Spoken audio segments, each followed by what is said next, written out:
વડોદરા ભાજપના પૂર્વ પ્રમુખ ડોક્ટર વિજય શાહે પોતાના સમર્થકો સાથે મતદાન કર્યું હતું અને લોકોને મતદાન કરવા માટેની અપીલ કરી હતી। વડોદરા શહેર ભાજપના પૂર્વ પ્રમુખ ડોક્ટર વિજય શાહે વહેલી સવારે પોતાના મતાધિકારનો ઉપયોગ કરી નાગરિક તરીકેની પવિત્ર ફરજ અદા કરી હતી।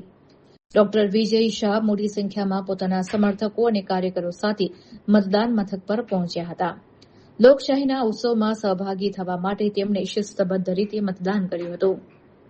સંગઠન ક્ષેત્રે બહોળો અનુભવ ધરાવતા ડોક્ટર વિજય શાહની ઉપસ્થિતિએ કાર્યકરોમાં નવો જોમ અને ઉત્સાહ ભર્યો હતો।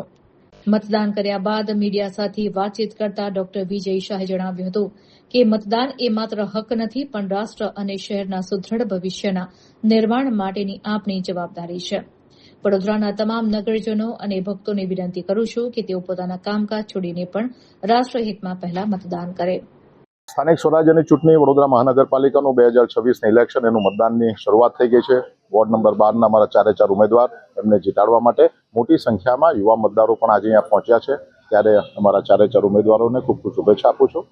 સમગ્ર વડોદરા શહેરમાં 19 ઇલેક્શન વોર્ડમાં 76 જેટલા જ મતદારો જ્યારે અહીંયા ઉપસ્થિત છે, ત્યારે 76 જેટલા ઉમેદવારો અમારા છે, ત્યારે મોટી સંખ્યામાં અમારા ઉમેદવારો જીતે એના માટે સમગ્ર વડોદરા શહેરમાં ભારતીય જનતા પાર્ટીના કાર્યકર્તાઓ કમર કસી રહ્યા છે। અને 1995થી જ્યારે ભારતીય જનતા પાર્ટીનું શાસન છે, આટલા વર્ષોમાં જે પ્રકારે વિકાસના કામો થયા છે, મને ચોક્કસ વિશ્વાસ છે કે આ વખતે પણ ભારતીય જનતા પાર્ટીના ઉમેદવારો મોટી સંખ્યામાં જીતશે।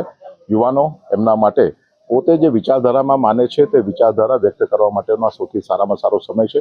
દરેકે દરેક યુવાને મતદાન કરવા માટે અવશ્ય આવવું જોઈએ અને દરેક વ્યક્તિએ મતદાનના અધિકારનો ઉપયોગ કરવો જોઈએ કે જેથી જનમાનસ કઈ તરફ જઈ રહ્યું છે તેની પણ માહિતી રાજકીય પક્ષના કાર્યકર્તાઓને મળે।